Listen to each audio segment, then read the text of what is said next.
Hey everyone, today we're going to be talking about homework number 13, which was dealing with section 8.3. Today we learned all about logarithms. Big thing to kind of take away, the main concept from this lesson was that logarithms, something in the form of log base a of x, is actually the inverse of what we've been learning at the beginning of this unit, or exponential functions, say something like 2 raised to the x. Alright, so the first set of problems asks you to rewrite each equation in logarithmic form. So here I'm going to give you something in the form of x equals a to the y, and your goal is to turn it into y equals log base a of x. So for this set, I'm going to go ahead and do question number 7 for you guys. Question number 7 starts us off with 10 raised to the third power equals 1,000. So basically, when I'm turning it into logarithmic form, I'm going to take my base of my exponent, and I know that's going to be the base of my logarithm as well. So I'm going to put it down right here in the base. Then whatever I had it set equal to, that's going to be what we're taking the log of. And then we're going to say that's set equal to what our exponent was, basically telling us that if I raise 10 to the third power, I'll get up to 1,000.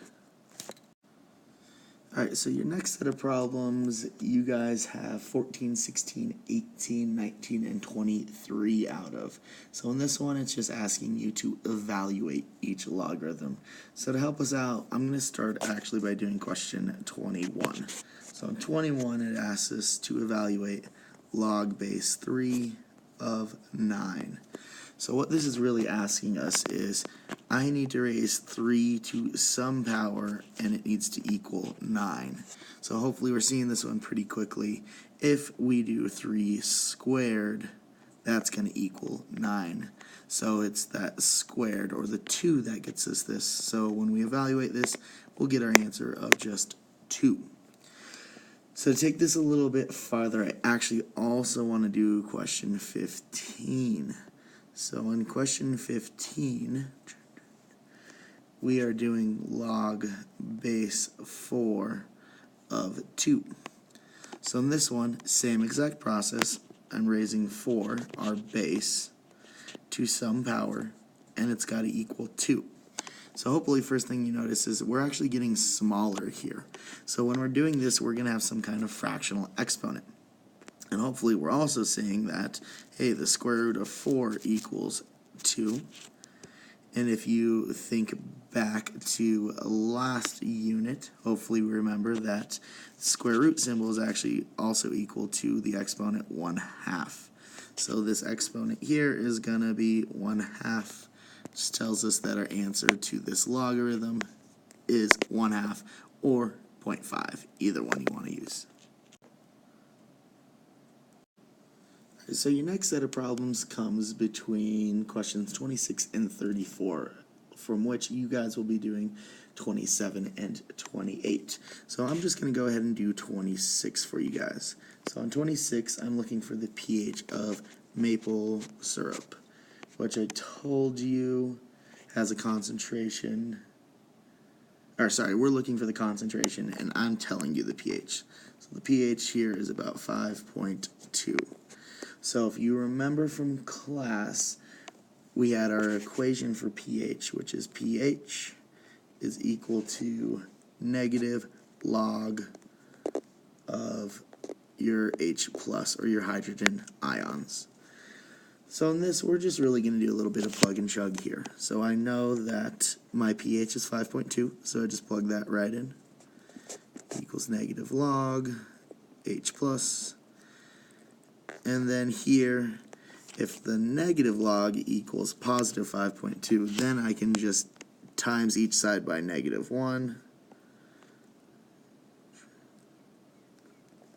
And I'm going to get negative 5.2 equals the positive log of h plus. Okay, and if you remember from class, the normal log is actually a base 10. So this thing technically has a base 10. So to undo a log, we're going to use an exponent, and it's better have the same base. So actually to undo this, I'm going to do 10 raised to each side. So the 10 as the base of the exponent cancels out the log, because they're inverse operations, just like addition undoes subtraction. So basically I'm left with the equation down here of h plus is equal to 10 to the negative 5.2. At this point in your calculator, simply just type in 10, little caret, and then throw in parentheses negative 5.2. Should pop out an answer where your H plus concentration is 0.12345 zeros, followed by 631.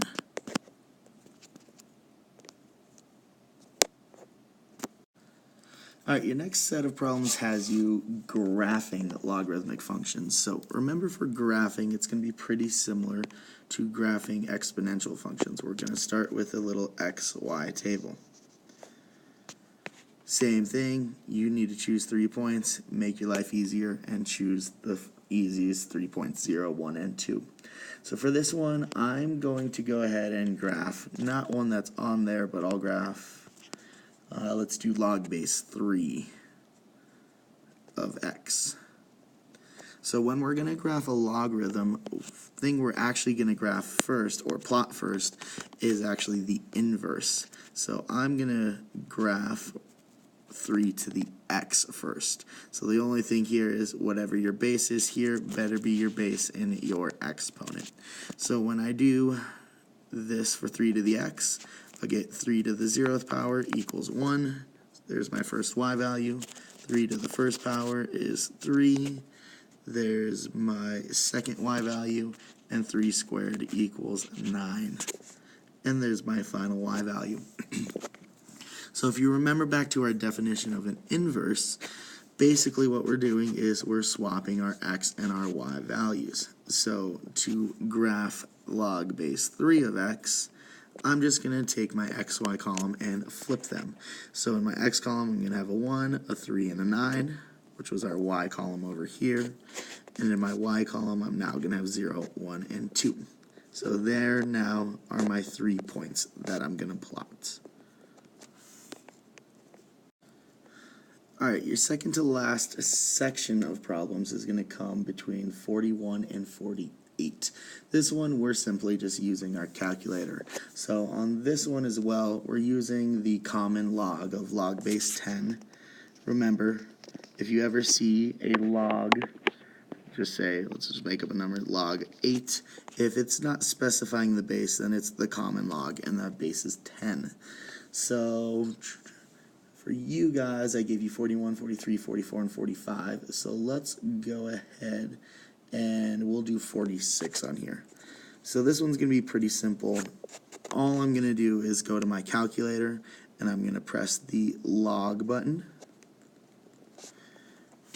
And then I'm going to follow that up by actually just typing in what's in there. So in question 46, I see the number 17 and 52 hundredths. So I'm just going to type that into my log. When I press enter, I get my answer of 1.2435. I believe I told you to round. I did not tell you to round this, but let's just go, let's say 3 decimal spots. So I'll get 244 here, because that 5 is going to make my 3 round up. And that's all we're doing for those ones. Alright, for your last problem on here, you're doing question 49, which is going to be kind of the opposite in what we did in our pH problems that you guys did 27 and 28 for a little bit ago. So to start this one off, we're actually going to use our same equation that we talked about in class and did for those first problems, which is pH is equal to the negative log of the H plus concentration, or the hydrogen ions you have. And then instead of giving you pH this time, I'm actually giving you the H plus concentration. So rather than doing one of the ones you see exactly on yours, let's just kind of make one up. We'll say we have some kind of substance, we'll call it, I don't know, substance X, and it has an H plus concentration of, let's say, 3.9 times 10 to the, let's go, negative third. So first thing, let's just talk about this notation. All this means is whatever your exponent is, that's how many places to the left you need to move your decimal. So when I say negative third, I'm going to go 1, 2, 3, and put my decimal. So this number here, 3.9 times 10 to the negative third, is actually 0.0039. That's all that scientific notation means. So all I'm going to do now is plug into my equation. So I know pH is equal to negative log of 0.0039. And when I do that, I'm literally just going to go to my calculator and type in, I'm not going to worry about the negative yet, I'm just going to type in log of 0.0039. When I do that, I'll get pH is equal to negative, and then the log of 0.0039 was negative 2.4. So the reason why we have this negative out front into this equation is because we want pH to be positive. And when you take the log of a decimal, you're going to also get a negative answer. So here we see a negative times a negative. When we multiply those together, I see, hey, I've just got a pH of 2.4. And if you read through the rest of the directions, it says anything less than 7 is going to be acidic. So I'll just write below it, right, acidic. And that should be all you need for that last problem.